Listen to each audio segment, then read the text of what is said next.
Hi, here is an interesting question. Almost 7 out of 10 students make a mistake while solving this. I would like all of you to pause the video and try solving this question. Now let's solve. The question says a ball is projected vertically upwards with a velocity of 30 meters per second. Calculate the distance traveled by the ball in 4 seconds. It's given. Assume g is equal to 10 meter per second square. First, let's draw a diagram. Here is a ball that's going to be projected vertically upwards with 30 meters per second. What's going to happen to it? It's going to go up and fall back to the ground. To solve questions like this, typically one would use the formula S is equal to ut plus half at square. Let's assume upwards to be positive, downwards to be negative, and let's plug in all the values here.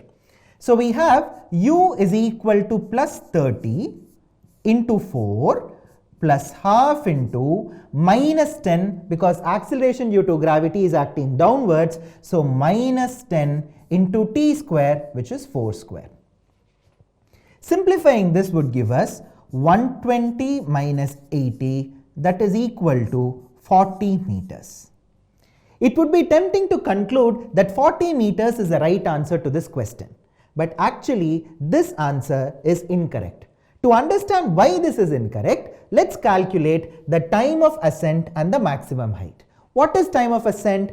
Time taken by the body to reach the maximum height is called the time of ascent. How would you calculate that? Using the formula v is equal to u plus at. At the maximum height, we know that velocity of the body is 0. So therefore v would become 0. That should be equal to plus 30 plus minus 10 into t. This would give us t is equal to 3 seconds. It means that the object is going to be at its maximum height at time t is equal to 3 seconds. So the object is going to be here at time t is equal to 3 seconds.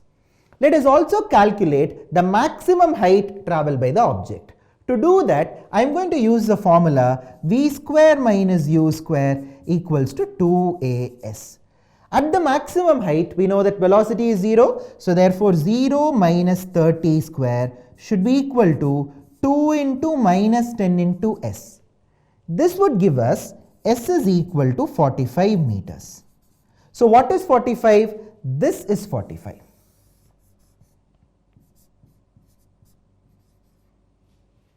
Wait a second. If the distance traveled in time t is equal to 3 seconds is 45, how can the distance traveled in 4 seconds be 40? Clearly, the distance traveled should increase as time progresses, right? So clearly this is incorrect. Does this mean this complete solution is incorrect?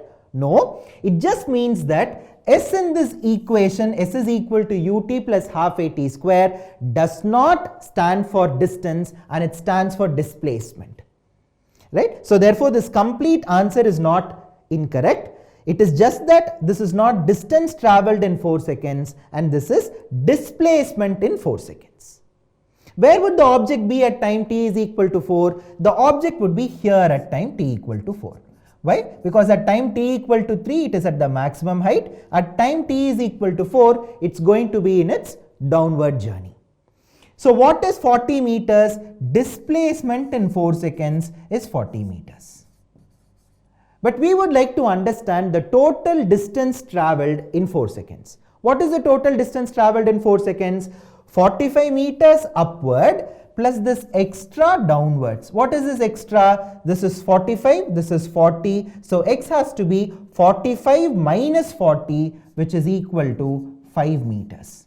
So therefore the total distance traveled by the ball is going to be 45 meters upward plus another 5 meter downward. So overall the total distance is going to be 45 meters plus 5 meters, which is going to be equal to 50 meters.